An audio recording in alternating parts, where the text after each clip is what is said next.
En ello necesitamos de la definición de potenciación. ¿Qué es la potenciación? Simplemente va a ser la quinta operación matemática. Para ello voy a necesitar de dos elementos, lo que sería la base y el exponente, para que el resultado tengamos la potencia. ¿Cómo lo puedo reconocer? De la siguiente manera.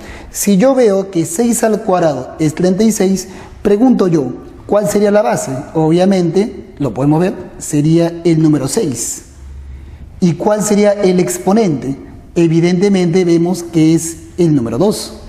Y claramente el resultado 36 es la potencia que vemos por acá. Por tanto, el exponente lo vamos a poder encontrar en la parte superior y la base lo podemos encontrar en la parte inferior. Esta deducción va a ser necesaria para todo lo que va a ser el tema del día de hoy. Así es que vamos a empezar con algunas definiciones para que el tema quede completamente bien entendido. Empecemos con lo que es el exponente natural. Si es que yo pongo un exponente natural, un cuadrado, un cubo o un cuarta o un quinta, ese exponente que está en la parte superior, como ya lo habíamos indicado, sería la cantidad de veces que se va a multiplicar la misma cantidad. Por ejemplo, si yo quiero elevar 2 al cubo, usted que dirá, este 3, ¿qué cosa quiere decirme? Quiere decirte que cuántas veces se va a repetir la base 2. Entonces usted cogerá la base 2 y lo multiplicará ¿cuántas veces? 3 veces. Ahora desarrollamos justamente tal multiplicación. 2 por 2 cuarto y por 2 ¿cuánto me daría? Evidentemente eso es 8. No te olvides que 8 ¿qué cosa es? La potencia. Claramente. ¿El exponente quién sería? El 3. ¿Y quién sería la base? El 2. Muy bien. Continuemos con otro ejemplo. ¿Qué tal si la base ahora es menos 2 y el exponente es 3? Lo mismo, este 3 quiere decirte que se va a multiplicar la base ¿cuántas veces? 3 veces. Lo multiplicamos. Observa que como la cantidad es negativa, al multiplicar menos por menos, me te da más por menos, te da menos. Y multiplicamos las cantidades 2 por 2 por 2, que ya sabemos cuánto es, 8. Interesante, te puedes percatar que este negativo ha sido elevado al cubo y su resultado ha sido negativo, ¿sí? Pues ahora mira si lo elevo a la cuarta. Si yo lo elevo a este exponente, claramente tengo que repetirlo ¿cuántas veces? 4 veces. Al multiplicar menos 2, menos 2, menos 2, menos 2, observamos que menos por menos me da más, menos por menos me da más. El resultado, por tanto, ¿qué será? Positivo. Aquí, como es positivo, ya no pongo signo. Y tengo que desarrollar 2 por 2 por 2 por 2. ¿Y eso cuánto sería? 16. Encontramos un resultado muy interesante que justamente lo podemos ver en esta nota. Si tenemos una cantidad negativa con un exponente par, su resultado ¿qué será? Positivo. Pero si el exponente es impar, el resultado ¿qué será? Negativo. Como se vio justamente en estos dos ejemplos que hemos mostrado. Por favor, no te olvides de esto, ya que va a ser muy importante en la solución de preguntas. Tenemos cuando el exponente es 0. ¿Qué pasa si mi exponente es 0? Ya que los naturales empezamos desde 1. Cuando el exponente es 0, por definición se dice que su resultado es 1. Lo que sí, no existe 0 a la 0. 0 a la 0 no está definido. Eso implica que el número que debo poner como base puede ser cualquier número excepto el 0. Por ejemplo, si es que yo desarrollo este pequeño ejemplo, tenemos 4 a la 0, ¿cuánto es? Pues obviamente vemos que va a ser 1. Menos 2 a la 0, pero es negativo, no importa, lo estás elevando a la 0. ¿Y será cuánto? 1. Un quinto a la 0, lo estás elevando a la 0, su resultado también será 1. Y como todos se están sumando, ¿cuánto será la suma de 1 más 1 más 1? Evidentemente el resultado ¿cuánto será? 3. Vamos con otro ejemplo. Para aquí, la misma historia. Cuando lo elevo a la 0, menos 2 a la 0, ¿cuánto es? 1, porque con todo número elevado a la 0 es 1. Acá igual, 5 a la 0, ¿cuánto me da? 1. Fíjate que su signo está afuera. El siguiente hay que tener cuidado. Porque acá yo veo una multiplicación y una potencia. Acá vamos a encerrar la potencia. ¿Quién está siendo elevado a la 0? Evidentemente vemos que el 7 está elevado a la 0, no el 4. Así que usted dice, ¿cuánto es 7 a la 0? 7 a la 0 es 1. Y por 4, ¿el resultado cuánto será? 4. Ahora desarrolla el resultado. Y usted diría, 1 menos 1, 0. Y más 4, ¿cuánto será? 4. Entonces tenga mucho cuidado. En efecto, todo número a la 0 es 1, pero no vaya a caer aquí. Los dos números no están siendo elevados a la 0, solamente el 7. Por eso que es tan importante reconocer base y exponente. ¿Un ejemplo más? Sí, claro que sí, un ejemplo más. Si yo elevo esta fracción a la 0, igual, sea fracción, sea cualquier cantidad, su resultado ¿cuánto será? 1. Fracción menos 1/5 a la 0, igual, seguirá siendo ¿cuánto? 1. Y si pongo 2 séptimos a la 0, también será 1. Ahora, desarrollamos los signos que aparecen por aquí. 1 menos 1, 0. Y más 1, ¿cuánto resulta? Evidentemente, 1. Hasta acá estamos viendo lo que va a ser justamente el exponente de 0. Vamos a pasar con las siguientes definiciones que vemos al costado. Bien, ya habíamos visto la definición de un exponente natural y del exponente 0. Ahora desarrollamos lo que será el exponente negativo, que nos va a permitir tener mayores facilidades para otro tipo de exponentes. ¿Qué es lo que hace un exponente negativo? Justamente tal exponente va a invertir a la base que nos estén dando. Por ejemplo, si tenemos 2/3 a la menos 1, entendemos que acá este menos lo que hará es invertir el orden donde aparecen. Esto implica que el numerador irá al denominador de esta manera y que el denominador vaya ahora al numerador. A esto le llamamos inverso multiplicativo. Y obviamente vamos a utilizarlo para los demás ejercicios. Cuando vemos entonces el exponente negativo, ¿qué es lo que hace? Lo dijimos hace un momento, tiene que invertir la posición. Así que el 4 va al numerador, el 1 va al denominador y ahora quedará elevado al cuadrado. Fíjese que antes había puesto menos y ahora ya no lo escribo. ¿Por qué? Porque el menos ya invirtió a la cantidad y como ya invirtió la cantidad ya no hay necesidad de poner nuevamente el menos. Entonces no poner el menos nuevamente. Para terminar este ejercicio, realizamos las operaciones que nos quedan. 4 entre 1, esto es 4. Y si lo elevamos al cuadrado, sabemos que 4 al cuadrado es 4 por 4. ¿Y eso cuánto será? 16. Veamos ahora el siguiente ejercicio. ¿Qué hace el menos? Inverso al número 5. Uno preguntará, ¿pero cómo lo voy a invertir? Una opción muy sencilla es poner que el 5 está dividido entre 1. De esta manera, ya que 5 entre 1 es 5. Y cuando lo invertimos, el 1 va a la parte superior, el 5 va a la parte inferior, y otra vez, como ya lo dijimos, el menos ya invirtió. Así que ya no pongo el menos, solo pongo el 3. De esa manera. O también se puede poner como que 5 al cubo, ya que estas dos cantidades son equivalentes. Muy bien. ¿Y cuánto es 5 al cubo? Es 5 por 5 por 5. ¿Y eso cuánto saldrá? 125.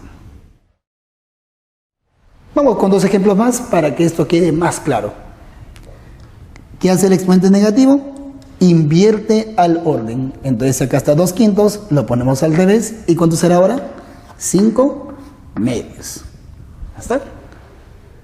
Aquí podemos hacer lo mismo. ¿Qué hace el exponente negativo? Lo invierte. Así que si acá es 1 entre 2, ahora ¿qué pondremos? 2 entre 1. Y todo al cubo. No te olvides, ya no pongas el signo negativo. Más. Acá lo mismo. El signo negativo que hace, lo invierte. 3 entre 1. Y eso elevado al cuadrado. Ya no pongas el negativo, no hay necesidad. Para culminar con este ejercicio, decimos 2 entre 1 es 2, y al cubo ¿cuánto es? 2 al cubo es 8. Esto de acá es 8. Y por acá 3 entre 1 es 3. Y al cuadrado ¿cuánto es? 9. Sumamos. ¿Cuánto es 8 más 9? 17. Así que el resultado de este ejercicio es 17. Con estas definiciones de exponente natural, del exponente cero y del exponente negativo, vamos a poder utilizar algunos teoremas adicionales para que los problemas que desarrollemos el día de hoy queden obviamente más claros. Los siguientes 5 teoremas. El primer teorema nos indica la multiplicación de potencias con la misma base, las exponentes se van a sumar. Para ver cómo esto ocurre, veamos este siguiente ejemplo. Cuando multiplico 2 al cubo, ¿qué es 2 al cubo? Es, como lo vimos por definición, es multiplicar la base 2 3 veces. Ahí está, 1, 2, 3 veces. ¿Y qué es 2 al cuadrado? Como por definición sabemos que este exponente es cuántas veces se va a multiplicar la base 2, que sería 1 y 2 veces. Contemos cuántas veces ahora aparece la base 2. Observa, acá aparece 3 veces, acá aparece 2 veces. En total, ¿cuántas veces va a aparecer? Contamos, 1, 2, 3. Al inicio habían 3, 2 más. En total estará ahora ¿cuántas veces? 5 veces. Que como podemos notar, es la suma de las cantidades de veces que se repetían, 3 al inicio y 2 después. Por ello, es justamente lo que aparece este teorema. Sumamos dos exponentes, se suman, ¿sí o no? ¿Y cómo sería 2 por 2 por 2 por 2 por 2? 5 veces. Pues por definición es 2 a la quinta. ¿Y 2 a la quinta cuánto vale? 32. Sencillo. Ahora hagamos de frente la aplicación, ya que esto fue una explicación breve. Si es que yo tengo que todos tienen la misma base, ¿qué va a pasar con los exponentes? Si estamos en multiplicación, simplemente se van a sumar. ¿Y cuánto es 7 más 4? 11. Y más 5, 16. Esta lectura de igualdad se puede hacer de izquierda a derecha o también de derecha a izquierda. ¿A qué me refiero? Si yo veo una potencia donde el exponente es una suma, se puede explicar, también se puede poner de la misma manera como un producto de bases iguales, de tal manera que la suma de exponentes sea el exponente que aparece aquí. Por ejemplo, observamos que esto es una potencia. La base es el número 2 y el exponente es una suma. Como lo vimos, ¿de dónde vino? De un producto con la misma base. ¿La base cuánto es acá? 2. Entonces ponemos acá, viene de un producto de la misma base que es 2. Hasta ahí todo bien. Para que resulte m más 3, que es la suma, entendemos que esto va a ser la suma de exponentes. Entonces, para que esto de acá salga la suma de exponentes n más 3, una opción puede ser que por aquí esté n y por acá está 3. De tal manera que cuando yo sume, justo me sale el exponente final. En efecto, ¿no? Si sumo n con 3, me da el exponente final. Por tanto, cada vez que nosotros veamos una suma, ¿qué podemos pensar? Que es un producto de potencias con la misma base. Estamos utilizando el mismo teorema en su aplicación. Ahora veamos el teorema número 2.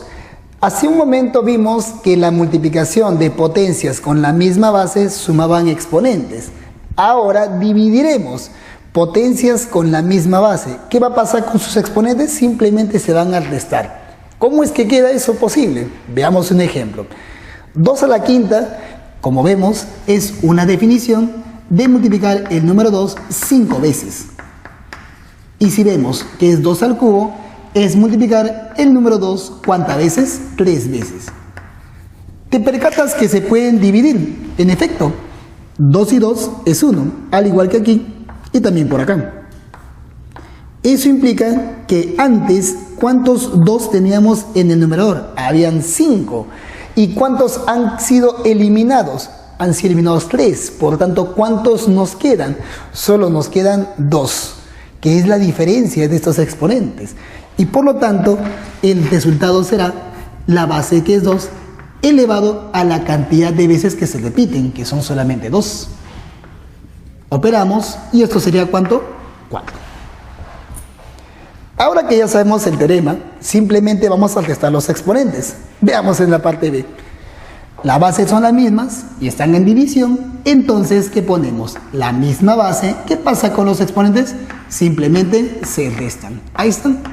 Estamos aplicando directamente el teorema. ¿Y cuánto es 14 menos 12? Evidentemente eso es 2. Y 5 al cuadrado, parte final, es tan solo 25. Sencillo, ¿no es así? Pero esta parte, esta idea de poner una división como diferencia, se puede hacer de forma inversa. ¿A qué me refiero? Si yo veo que un exponente es una diferencia, también se puede poner como una división. Por ejemplo, vemos acá la base es 2 y acá un exponente que está en forma de una diferencia. Por tanto, se puede poner como la forma de una división. ¿La base cuánto es? 2. Entonces ponemos por acá base 2 y base 2. ¿Quién se está restando? N con 3. Así que N es positivo y el 3 se está restando. De esta manera, estos dos son equivalentes. Si utilizamos el teorema, es muy fácil de verificarlo. Bases iguales, ¿qué pasa con los exponentes? Se restan y sería N menos 3. ¿Verificamos o no? Por lo tanto, cuando veas una diferencia en los exponentes, sabes muy bien que viene como una división de dos potencias con la misma base. Vamos además a ver los otros teoremas. El tercer teorema nos indica que si una base tiene dos exponentes, los exponentes se multiplican. ¿Cómo funciona? De la siguiente manera. Si quiero elevar al cubo esta base, observa que la base es x cuadrado. Así que, por definición, ¿qué diría este exponente? Que la base se va a multiplicar ¿cuántas veces? 3 veces. Por tanto, la base x cuadrado aparecerá 3 veces. Así. Y como vimos por el teorema número 1, si las bases son iguales, ¿qué pasa con los exponentes? Se suman. Por lo tanto, sumamos 2 más 2 más 2, ¿y eso cuánto me da? 6. Y una manera para ya no estar haciendo esto, obviamente sería multiplicar los exponentes. ¿Y 2 por 3 cuánto me da? 6. Por eso que ponemos este teorema para que sea más fácil su cálculo. Y esto pasa no solo con dos exponentes, sino también con más. En este caso te estoy poniendo 3 exponentes. ¿Puedo hacer lo mismo? Por supuesto que sí. Multiplicaremos 2 por 3 por 4. ¿Y cuánto será eso de aquí? 2 por 3, 6, y por 4, ¿cuánto me da? 24. Excelente. Y acá, la misma idea. Multiplicamos los exponentes y decimos 4 por 5, ¿cuánto me dará? 20. Como verás, la aplicación del teorema 3 es bastante sencilla. Simplemente multiplicamos los exponentes. Pero este no es el último teorema. Nos faltan solo 2 teoremas más. El teorema 4 nos indica que si yo tengo una potencia de una base que tiene 2 factores, el exponente va a afectar a cada una de las bases. O sea, va a aparecer la potencia de A a la N y la potencia de B a la N. Para ello, ¿cómo lo podemos verificar? Una manera sencilla sería bajo este ejemplo. Veamos, el exponente acá es 3. ¿Y cuál es la base? La base es 2x. Por favor, mira muy bien que la base es 2x. Este exponente, ¿cuántas veces lo vas a repetir? 3 veces. Ponemos la base 2x 1, 2 y 3 veces. Como todos se están multiplicando, eso implica que puedo cambiar de orden. O sea, el x con el 2 puedo cambiar por la ley conmutativa. Igual por aquí, igual por aquí. Como podemos reordenarlo, hagamos lo siguiente. Hagamos que los dos se reordenen juntos en un solo sitio. Acá están 1, 2 y 3.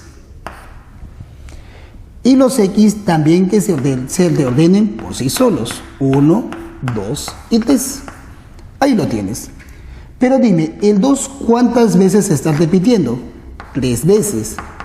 ¿Y el x cuántas veces se está repitiendo? Pues también se están repitiendo 3 veces. Por definición, si un número se multiplica una cantidad de veces, ¿eso qué cosa es? Una potencia. 2 que se repite 3 veces, ¿cuánto sería? 2 al cubo. X que se multiplica 3 veces, ¿qué será? X al cubo. Y como podemos apreciar, el cubo está afectando tanto al 2 como al X. Para terminar este ejercicio, hacemos la elevación. ¿Cuánto es 2 al cubo? 8x al cubo. Ahora que ya has verificado el teorema, podemos hacer la aplicación hacia los demás ejercicios. Por ejemplo, este cuadrado puede afectar tanto al 5 como al x. Así que lo hacemos directo. Afecta al 5, afecta al x. 5 al cuadrado, ¿cuánto me da? 25x cuadrado. ¿Listo? Nada más. Este teorema se puede leer de izquierda a derecha y también de derecha a izquierda. ¿Cómo es eso? Cuando vemos en la parte derecha, ¿qué podemos ver? Un producto de potencias con el mismo exponente. Este exponente se pone aquí y ¿qué pasó con las bases? Se multiplican. Eso lo podemos observar aquí. Vemos que los exponentes, ¿cómo son? Iguales. Así que las bases se pueden multiplicar de la siguiente manera. Multiplico bases, 2 por 3, y el exponente que es el mismo le pongo n. ¿Cuánto es 2 por 3? Evidentemente 6 elevado a la n. Eso implica que la expresión se puede reducir. Acá también podemos hacer lo mismo. Todos tienen el mismo exponente y las bases se pueden multiplicar. ¿Y cuánto es 7 por 2 por 3? Pues 3 por 2 es 6 y por 7 42 elevado a la n. Acá igual, se puede ver que tienen el mismo formato, mismo exponente, por lo tanto las bases se van a poder multiplicar. Operamos, ¿y esto cuánto sería? 30 a la n. Fíjense entonces que este teorema es válido para cuando tenemos una multiplicación, pero también es válido para cuando es una división. Si yo tengo una división elevado a un exponente, el exponente afecta tanto al primero como al segundo, o sea, tanto al numerador como al denominador. ¿Cómo lo podemos verificar? Este ejemplo es bastante sencillo. Podemos ver que el cubo es justamente el exponente de esta base que es 2/3. Por definición, la base, ¿cuántas veces se va a repetir? 3 veces. 1, 2 y 3 veces. Si utilizamos la definición, el 2 se está multiplicando 1, 2 y 3 veces. Por lo tanto, ¿a qué sería igual? 2 al cubo. ¿Y el 3? ¿Cuántas veces se está repitiendo? 3 veces. Por tanto, ¿cuánto será? 3 al cubo. No olvidemos que una potencia es la multiplicación consecutiva de un mismo número. Vamos, terminemos. 2 al cubo, ¿qué me da? 8 y 3 al cubo, 27. Entonces aquí es donde vemos que el teorema es válido, ¿no? El exponente afecta tanto al 2 como al 3. ¿Ahí está? Y es lo que utilizaremos para las partes que están aquí en nuestros ejercicios. El exponente 4 afecta al x. El exponente 4 afecta al 2. X a la cuarta sigue siendo x a la cuarta. ¿Y 2 a la cuarta cuánto sería? 16, en efecto. Vamos, acá lo mismo. El cuadrado afecta al x y el cuadrado afecta al 3. X al cuadrado sigue siendo lo mismo. ¿Y cuánto es 3 al cuadrado? 9. Hace un momento vimos en el teorema anterior que cuando teníamos el mismo exponente, las bases se multiplicaban. Acá tenemos algo muy parecido. Cuando tenemos una división con el mismo exponente, el exponente es el mismo y las bases se dividen. Eso se puede aplicar en estos ejercicios. ¿Cómo son mis exponentes? Iguales. Por tanto, ¿qué van a pasar con las bases? Se van a dividir. Y dividimos 6 entre 2. y el exponente que es común, n. 6 entre 2, ¿cuánto es? 3 elevado a la n. ¿No te quedó claro? Otro ejercicio. Mismo exponente. ¿Qué pasa con las bases? Se dividen. Pongo por acá 12 entre 3. Estoy dividiendo las bases. Y como el exponente es el mismo, pongo aquí n. Dividimos. ¿Cuánto es 12 entre 3? 4 elevado a la n. Un último, para que esto quede más que claro. Mismo exponente. ¿Qué pasa con las bases? Se dividen. ¿Y cuánto es 24 entre 6? 4. ¿Y el exponente común cuánto es? n. Como podrán ver, hasta acá son los primeros 5 teoremas y vamos a agregarle una nota final para terminar con el marco teórico. En la siguiente nota vemos una igualdad muy importante. Si tenemos nosotros potencias de la misma base, ¿cómo deben ser mis exponentes? Iguales. ¿Cómo se utiliza? Por ejemplo, tengo acá la potencia de base 2 y acá también una potencia de la base 2. O sea, ¿cómo son las bases? Iguales. Para que la igualdad se mantenga, ¿cómo deben ser mis exponentes? Iguales. O sea, el exponente 3x menos 1 debe ser igual al valor de 6. ¿Y acá qué hay que hacer? Resolver una ecuación. En efecto, si tenemos la facilidad de desarrollarla, el 1 lo hacemos pasar al otro miembro con el signo cambiado, o sea, pasaría a sumar, y 6 más 1 me daría 7. Despejamos el valor de x, el 3 divide hacia el otro miembro, y x ¿cuánto valdría? 7 tercios, lo cual implica que es el valor que necesitamos. ¿Qué hemos aplicado? Simplemente la nota que nos han indicado aquí. Y esto se va a utilizar cuando tengamos la misma base. Otro ejemplo para aclarar esto de aquí. ¿Cómo son las potencias? Iguales. ¿Y cómo son las bases? Iguales. Por lo tanto, ¿cómo deben ser mis exponentes? Iguales. No te olvides que estamos hablando de este exponente de aquí y el exponente que estamos hablando aquí. Así que esas dos cantidades deben ser iguales. Planteamos 4x más 1, ¿a qué debe ser igual? A 3 menos 2x. Esto es una ecuación, hay que resolverla como tal. El valor de 1 lo paso al restar. El 2x está restando. ¿Cómo pasa al otro lado? Sumando. Operamos. La suma, ¿cuánto me da? 6x. Restemos 3 menos 1, ¿cuánto me da? 2. Vamos, el valor de x sale pasando a dividir. Y por lo tanto, el valor de x, ¿cuánto sería? 2 sextos. Como podemos observar, tenemos mitad. Mitad de 2, 1. Mitad de 6, 3. Conclusión, ¿cuánto valdría el valor de x? 1 tercio. Que sería el valor que me permite que la igualdad se verifique. Ahora que hemos terminado nuestro marco teórico, entre 2 a la parte de radicación. Para ello vamos a necesitar de algunas definiciones, como por ejemplo, ¿qué es la radicación?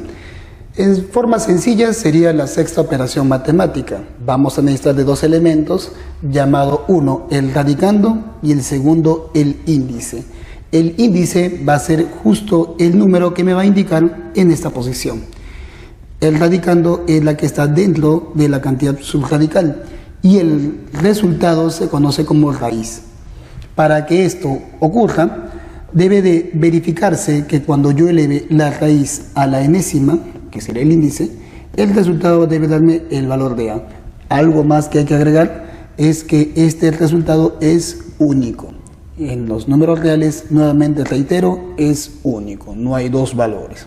Por ejemplo, si yo voy a sacar la raíz cuadrada de 25, debido a que esta cantidad es positiva, su resultado también debe ser positivo. ¿Qué número positivo elevado al cuadrado me da 25? Pues obviamente es 5. Esa es la razón de que la raíz de 25 es 5. Y lo verificamos justamente elevando al cuadrado. 5 al cuadrado 25 cumple la igualdad. La raíz cúbica se puede sacar también a 64, por ejemplo, ya que esta cantidad 4 si le elevo al cubo, ¿cuánto va a resultar? 64. Si me pidiesen la raíz cúbica de, 100 de menos, la raíz quinta de menos 32, esta cantidad va a ser igual a menos 2. Obsérvese que acá es negativa y acá también. ¿Y cómo sé que esto es menos 2? Muy sencillo, utilizamos la definición, menos 2 elevado al exponente 5, debe resultar la cantidad menos 32. Hasta acá hemos visto la definición de la radical.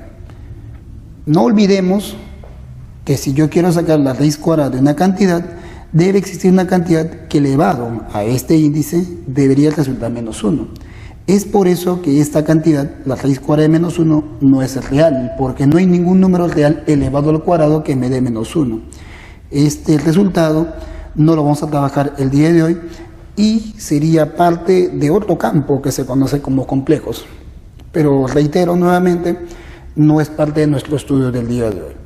Por tanto, cuando analicemos esta parte de radicales, tenemos los siguientes resultados. Si yo saco raíz par o impar de un positivo, su resultado debe ser un número positivo. Si sacamos la raíz impar de un número negativo, el resultado es negativo. Y tener cuidado con este caso, porque si sacamos raíz par de un número negativo, ese valor no será un número real. Lo que te estoy explicando es justamente este caso. Hay que evitar este caso. Raíz cuadrada de menos 1, raíz cuadrada de menos 3, raíz cuadrada de menos 6. Esos valores sencillamente no son reales y debemos evitarlos porque no hay definición en ellas. Los otros casos sí son válidos.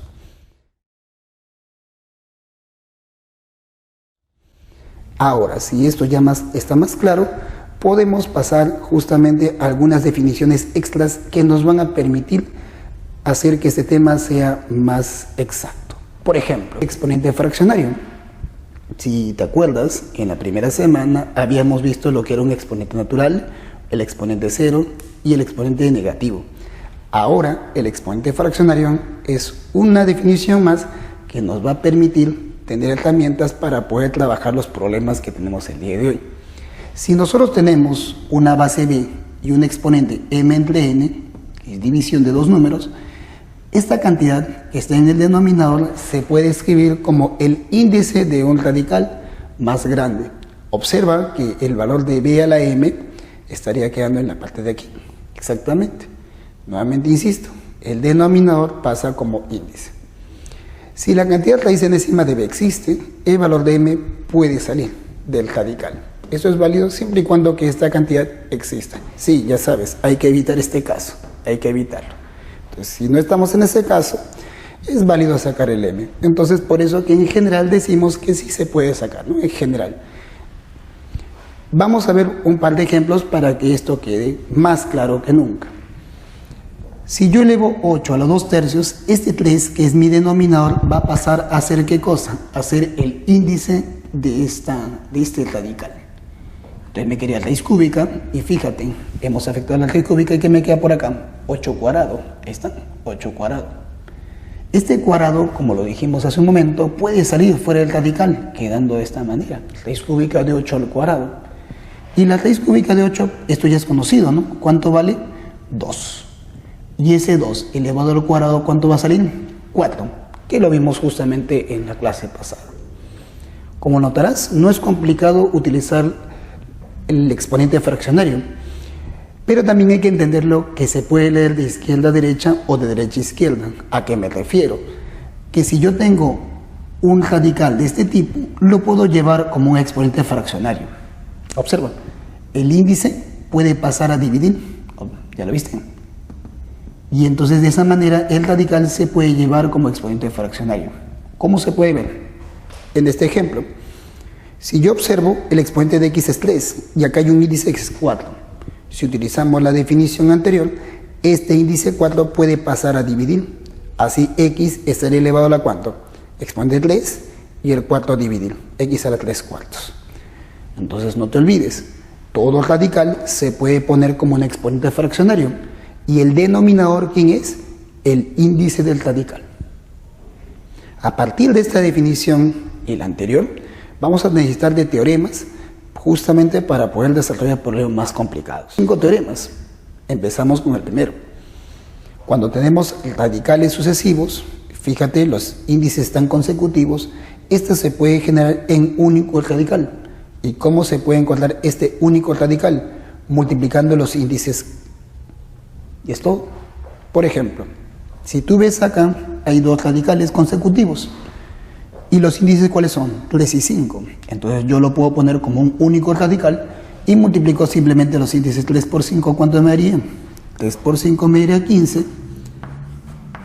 ¿Raíz de quién? De la cantidad que es A. De esa manera, dos radicales se transforman en uno solo, utilizando el teorema. Pero esto no solamente funciona para dos radicales, puede funcionar para más radicales y también deben ser sucesivos. Si observamos en este caso, acá hay 3 radicales. No olvidemos que si no vemos nada aquí, el índice ¿cuánto tiene que ser? 2. Por tanto, si aplicamos este teorema, los índices van a tener que multiplicarse. De esa manera, podemos ponerlo como un único radical y los índices 3, 2 y 4 se multiplican, como aparece por aquí. ¿Cuánto sería 3 por 2 por 4? Evidentemente eso es 24. Entonces el índice final sería 24 y la cantidad subradical sigue siendo la misma, en este caso es A. Entonces no te olvides de multiplicar los índices cuando estos son consecutivos. Vamos con el teorema 2. En el teorema número 2 tenemos que el índice afecta a un producto, o sea, a dos cantidades. ¿Qué es lo que me dice el teorema? Que este índice afecta tanto a A como a B en forma separada. ¿Está? Entonces no te vayas a olvidar, no es que solo afecta a A o afecta solo a B, afecta a ambos, tanto A como a B. Y esto funciona cuando es un producto, no suma, producto. Veamos un ejemplo. En este caso yo tengo raíz cuadrada de 12. 12, como sabemos, es 4 por 3. Como hemos visto el teorema, la raíz cuadrada afectaría tanto al 4 como al 3. De esta manera, mira, observa. La raíz cuadrada afecta al 4 y la raíz cuadrada afecta al 3. ¿Y cuánto es raíz cuadrada de 4? Raíz cuadrada de 4 sí es exacto, vale 2. ¿Y cuánto vale raíz cuadrada de 3? No lo sabemos, así que simplemente lo copio. De esa manera podemos observar que la raíz cuadrada de 12 se puede escribir también como 2 raíz cuadrada de 3 y esta estructura nos va a ser mucho más útil para varios problemas, es una forma más simplificada. Pero como te decía hace un momento, las igualdades se pueden leer de izquierda a derecha o de derecha a izquierda. Y cuando leemos de derecha a izquierda, ¿qué vemos? Los índices ¿cómo son? Iguales. Por tanto, las cantidades subradicales que van a pasar con ambas se van a multiplicar. Observa el siguiente ejemplo. Acá yo tengo 2 raíces cúbicas. ¿Sí? Ambos son 2 raíces cúbicas. Uno es de 4 y otro es de 2.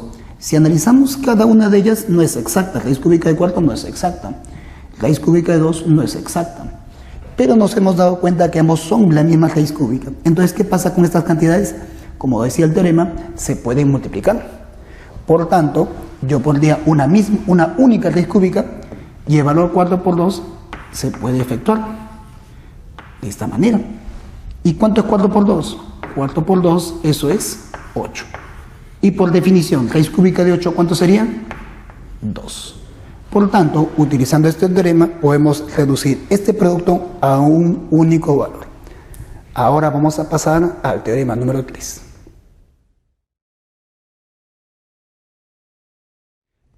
El tercer teorema nos indica algo parecido al segundo. Cuando tenemos la raíz enésima de una división, la raíz enésima afecta tanto al numerador como al denominador. Esto se puede ver en el siguiente ejercicio. Si yo saco raíz cúbica de 8/27, la raíz cúbica afecta tanto al numerador como al denominador. Y ya sabemos cuánto es la raíz cúbica de 8. ¿Eso cuánto vale? 2. ¿Y cuánto es la raíz cúbica de 27? Eso es 3. Entonces no olvidemos que la raíz enésima afecta tanto al numerador como al denominador. No es solamente a uno, es a los dos. En forma inversa también se puede leer.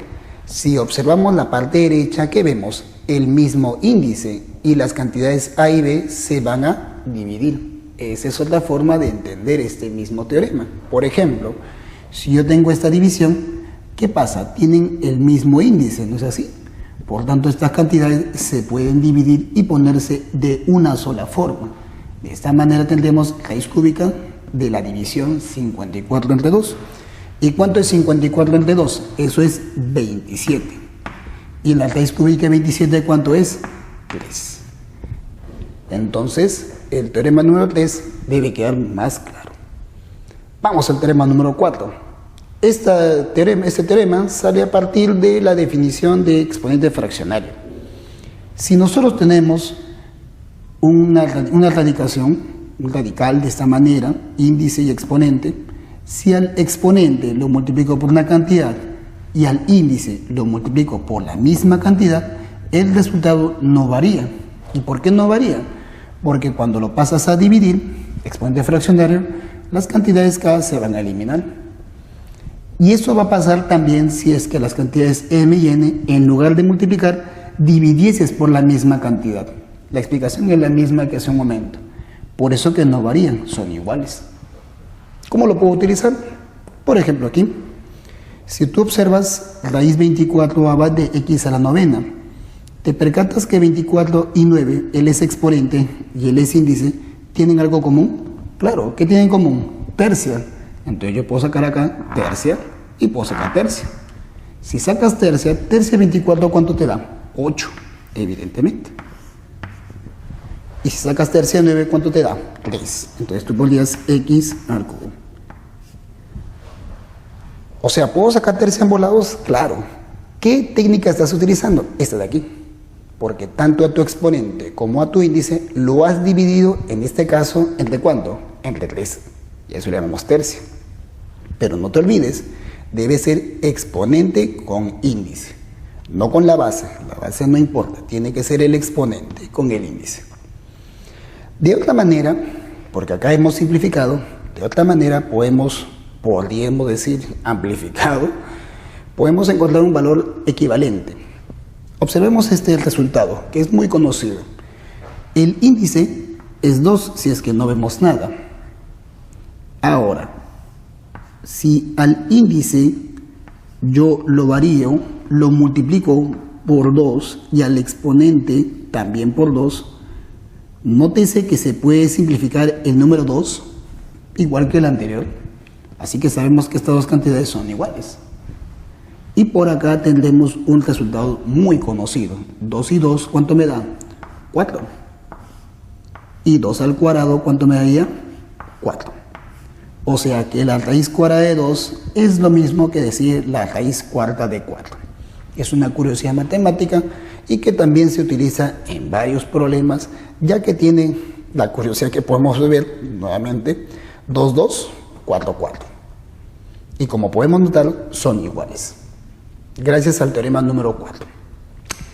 Vamos al último teorema. Este teorema nos va a permitir reducir una cantidad de radicales en uno solo.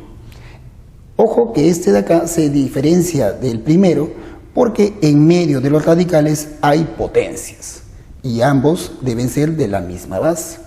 Por tanto, ¿qué es lo que nos dice este teorema? Si yo tengo una secuencia de radicales, como dije, con exponentes en medio, esta secuencia se puede transformar en un único radical, de tal manera que los índices que se ven aquí, vamos a encerrarlos, ahí está, m y n, estos índices se van a multiplicar en uno solo. Y luego, para encontrar el exponente de x, simplemente se multiplica a por n, ahí está, y luego le sumo el valor de b, o sea, es un producto y suma. Practiquemos. Imaginemos que yo tengo esta expresión y lo quiero reducir en uno solo.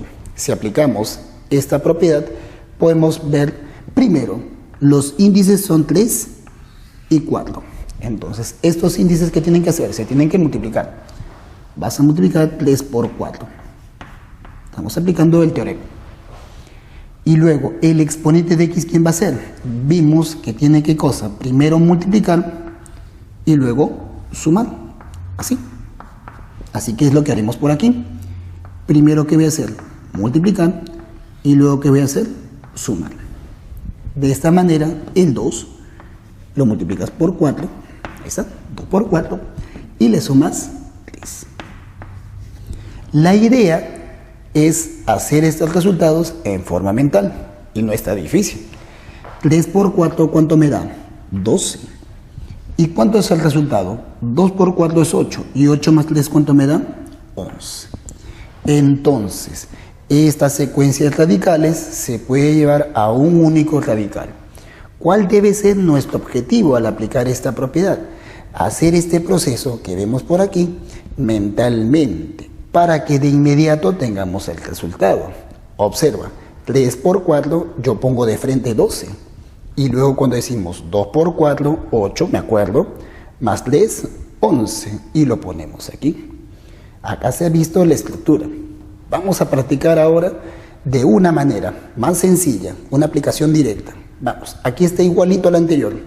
Primero revisamos los índices. Aquí está 4 y acá está 5. ¿Qué hay que hacer? Hay que multiplicarlos mentalmente. 4 por 5, ¿cuánto me da? 20. Y eso lo ponemos por aquí. Este es 20. Ojo, he hecho multiplicar los índices. Ahora, vamos a calcular el exponente de x. ¿Cómo lo hacemos? No te olvides, es producto y suma. Entonces, acá voy a hacer lo mismo. Voy a multiplicar y luego lo voy a sumar. Intentemos hacerlo mentalmente. 5 por 5, 25. Y le sumo 2, 25 más 2, 27. Y de esa manera ya podemos llegar inmediatamente al resultado sin necesidad de hacer esta operación. Ya lo hacemos mentalmente, ya no la escribimos. Ese es el punto y ganamos ahí tiempo. Con todos estos teoremas, con los 5 teoremas y las definiciones, estamos muy listos para hacer los problemas del día de hoy. Pero vamos a darnos 2 anotaciones que nos van a servir para ciertos problemas especiales, con un nivel un poco más complicados. Entre ellos, y acá lo hemos puesto con notas, se va a ver en la primera nota que lo que se observa es una potencia de la misma base, x, y puede estar muchas veces, 40, 50, 60, cuantas quieran, y lo que sí tienes que observar es que el último exponente con el resultado son iguales. Mira, el Sn y el Sn, ¿te percatas? Sí, es el mismo. Entonces, si es que eso ocurre, el valor de x se puede calcular como la raíz enésima de n. Ahí está. Nada más, nada más. Veamos un ejemplo. Si yo veo acá x, como verás es una secuencia consecutiva de la misma base, y el último exponente ¿cuál es? 5. Aquí es igual a 5, justo la forma, ¿no? Entonces, x que se puede sacar como raíz quinta de 5. Obviamente te estás preguntando cómo llegamos a ese resultado. Vamos a ver una explicación breve sobre ello. Observa, esto es lo que está aquí. Utilizaremos simplemente una equivalencia. Este 5 que ves aquí lo puedo escribir de la siguiente manera. Si le saco raíz quinta y lo elevo a la 5, evidentemente ese resultado sigue siendo 5. Claro, porque acá yo lo puedo simplificar y sigue saliendo 5. ¿Lo observas? Ahora, a este 5 le haremos el mismo proceso. Le saco raíz quinta y lo elevo a la 5. Y a este 5 le volvemos a hacer el mismo proceso. Le saco raíz quinta y lo elevo a la 5. Entonces, observa, 5 y 5 ¿cómo son? Iguales. Y estas cantidades ¿cómo son? Iguales, ¿no? X, y estas son iguales. Por tanto, puedo compararlo, ¿no? ¿Y x cuánto valdría? Raíz quinta de 5. Esta es la explicación de por qué se tiene este teorema, la raíz enésima de n. Ahora quedó más claro, ya podemos aplicarlo directamente en problemas. No te olvides, ¿cómo lo reconocemos? Porque hay una secuencia de la misma base y este exponente aquí es igual al resultado. Entonces, inmediatamente que decimos, x ¿cuánto vale? Allá. Raíz séptima, ¿de cuánto? De 7. ¿Eso es todo? Eso es todo. De nuevo, bases iguales y estos dos ¿cómo son? También iguales. Por tanto, ¿cuánto vale x? De inmediato, vamos, pasa para acá. Raíz novena, ¿de cuánto? De 9.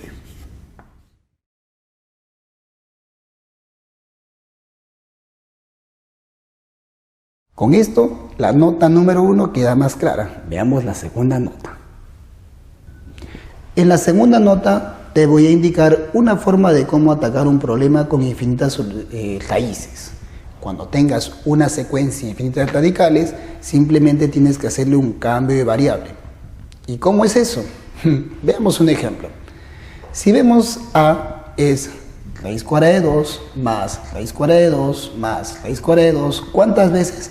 Como dice puntos suspensivos, eso implica que la cantidad es ilimitada. Una idea de cómo atacar esto de aquí es, imagínate que perdemos el primer sumando, ahí nomás. Y recuerda que son infinitos. Así que, ¿qué me queda acá? Raíz cuadrada de 2, más raíz cuadrada de 2, más raíz cuadrada de 2, más raíz cuadrada de 2. ¿Y eso acaso no es lo que habíamos iniciado, o sea, el valor de A? Claro que sí. Por eso que cuando decimos, si yo quito 1, ¿qué es lo que queda acá? Me queda el mismo valor de A. Entonces, cuando tú haces ese cambio de variable, la estructura queda más reducida. El valor de ¿a qué va a ser igual? Observa que acá hay una raíz cuadrada. Acá me queda 2. Y todo lo que pusimos de aquí en adelante, ¿qué cosa era? A. Ah, excelente. Eso implica que para calcular el valor de A hay que resolver esta ecuación. ¿Y cómo la resolvemos? Bueno, hay muchas maneras. Podríamos elevar al cuadrado, pasarlo a restar, desarrollarlo. Pero la idea es que sea sencilla, y una manera muy sencilla es tanteando valores. Y por ejemplo, si tú al valor de A tú le dieras 2, imagínate que fuera 2, 2 más 2 me da 4, y la raíz cuadrada de 4 justo es el valor de 2. Así que tú puedes decir con toda confianza que A ¿cuánto vale? 2. Entonces, una manera muy sencilla, vuelvo a insistir, es tantearlo. Si no te gusta, podemos solamente elevar al cuadrado y pasarlo al otro lado. Pero tantear es más fácil, créeme. Para esta parte, el B te da algo muy parecido. Hace un momento era en sumas, ahora ¿en qué está? En productos. La misma historia. ¿Cuántas veces aparece este radical? Infinitamente. Si tú tapas 1, todo lo que queda sigue siendo raíz cuadrada de 7, raíz cuadrada de 7, raíz cuadrada de 7. ¿Cuántas veces? Infinitamente. ¿Y ese no era acaso el valor B inicial? Por supuesto. Entonces, cuando lo volvemos atrás, ¿qué es lo que nos queda? Un radical único, acá me queda 7, y todo esto de aquí, ¿cuánto es? B. ¿Qué hay que hacer? Hay que resolverlo. ¿Puedo elevarlo al cuadrado? Claro que sí. Pero, como te decía, puedes tantearlo también. ¿Y qué pasa si B vale 7? Si B vale 7, 7 por 7 49, y la raíz cuadrada de 49, 7. En efecto, ¿B cuánto vale? 7. Como notarás, la técnica es muy buena idea y hay que hacer el cambio de variable. Una más, para que quede mejor. Imaginemos que tenemos esta secuencia. Raíz cuadrada 12 menos, raíz cuadrada 12 menos, y así sucesivamente. Si tapo una cantidad, ¿qué es lo que me sigue quedando? Lo mismo que al inicio. O sea que todo esto es el valor de C. De esa manera, acá me queda la raíz cuadrada y acá me queda 12 menos C. ¿Y esto de acá cómo lo puedo resolver? Como lo dije, podemos elevar al cuadrado y hacer un aspa, o también lo podemos tantear. Y un tanteo sencillo es darle el valor de C, ¿cuánto? 3. Porque si tú le das 3, 12 menos 3, ¿cuánto me da? 9. ¿Y la raíz cuadrada de 9 cuánto es? 3. Verificando la igualdad. ¿Cómo se me ocurre el valor? Para que tenga raíz cuadrada exacta. No es complicado. Entonces, esta técnica, ¿cuándo la vas a utilizar? Cuando tengas infinitos radicales. Y simplemente tapamos un valor para poder tener todo lo otro que estaba al inicio. Ahora que ya conoces todos los teoremas y las definiciones, y además 2 notas más, estamos listos para comenzar a desarrollar los problemas del día de hoy.